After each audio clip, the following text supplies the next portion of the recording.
to me, we've got one life, and we need to go after the things that fulfill us. And this is just something that it wouldn't leave me alone.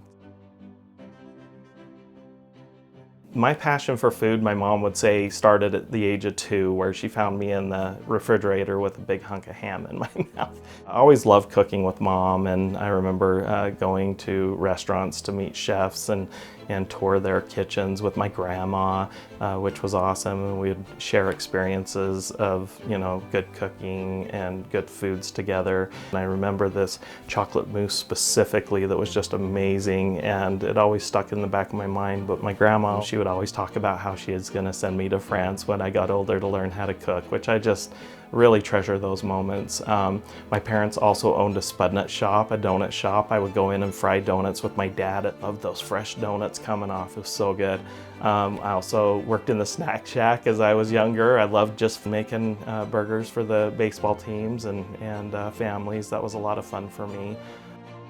Most of my education, honestly, in cooking came from watching PBS religiously. I would wait for Saturday to come along and I was on that TV. That was my dedicated time. And I loved to watch Yan Can Cook. You got Julia Child, Jacques Pepin, loved Nick Stellino, learned how to do the Stellino shuffle. Throughout my life, I've just loved cooking and how people interact and just the family aspect of it and friends and bringing people together. And so I always offered to make food whenever friends and family were around or coming, because I really found it was fulfilling for me.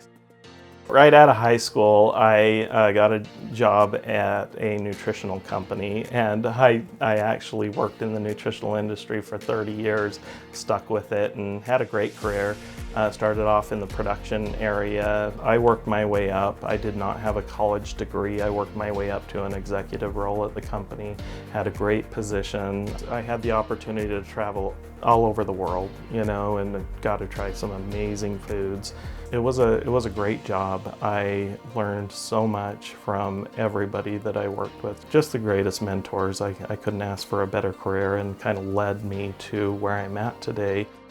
I started with was a salmon seasoning. I didn't intend for it necessarily to be a business at that time. I just loved to make seasonings with the foods that I cooked, and this one specifically was made for salmon. But people who tried it on other things, and they're like, "You've got to sell this stuff." And I'm like, man, maybe I should give it a try. So in 2015, I actually started selling the product, and quickly shut it down thereafter, because I found that the business was taking away from my time with my family, and my kids were in high school. They needed a little more attention. I had a full-time job, and so I set it aside, but it kept eating at me. And I would focus on a little bit here and there in the mornings, like, I got to do this sometime, and it just ate at me for years. And I'm like, this dream, it started to become this like obsession. So what gave me the extra nudge? Why 30 years in a executive role making great money would I leave? People would say, you're crazy, or they probably did say you're crazy, Well, it started off in 2021. My dad passed away, and then a week later it was my birthday. And my mom, she calls me up on my birthday and she says, "Hey, Dad left you a present on the porch." I'm like, "What are you talking about, Mom? Dad's dead." And she's like, "Well, there's a present on the porch for you." And I says, "Does it have my name on it?" She said, "No, but it's for you." And I said, "Okay, well, what is it?" Well, it was this spatula. It was this wood-handled spatula, a nice stainless, spatula. And so I put it on my shelf here in the office, and I would look up at it daily, and I would go, "Gosh, I've got to make this jump. I've got to go after this business. It's just killing me."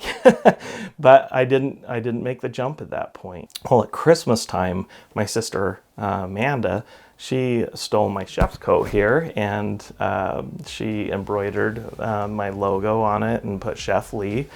And she gave it to me as a gift, and I burst into tears. It was a really thoughtful gift, and that's when I made that final decision. I've got to make this jump. I've got one life here, and I'm going to live it. So I met with my wife after that, and I said, I've got to do this. And she said, I support you. You know, she knew how much I cared about it, and she's been the best support ever for this business. And we made a goal, and we made a financial goal, and we hit that goal. And I put in my notice at work, and 1 year later, I'm here. You know, I took that jump and now doing Sinful Food full time.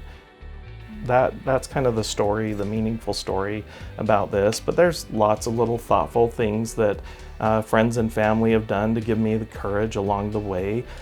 Just little gifts that they, you know, give me, little journals to write my story. Got some great gifts that I keep up on my wall here. That just little thoughtful things that folks do, and friends would post pictures of, you know, foods with the product next to it and give me the courage to keep moving forward. Those little nudges just gave me a little more courage to say, you've got something here, you can do this. The one thing that I hope that I can do with this video, I don't know if this business is going to be just this huge financial successful business, but it's a success in a different way for me. It's fulfillment. And I hope that through this video, you can think about something that fulfills you, whether it's a hobby or something that you want to go after. Guys, we got one life. You know, this leap has been the best thing for me mentally, and it's just been a dream come true already. And it's been fun sharing my passion with others, and I hope that whatever it is that you're passionate about, that you can go after it too. I know you can. You just got to set that goal.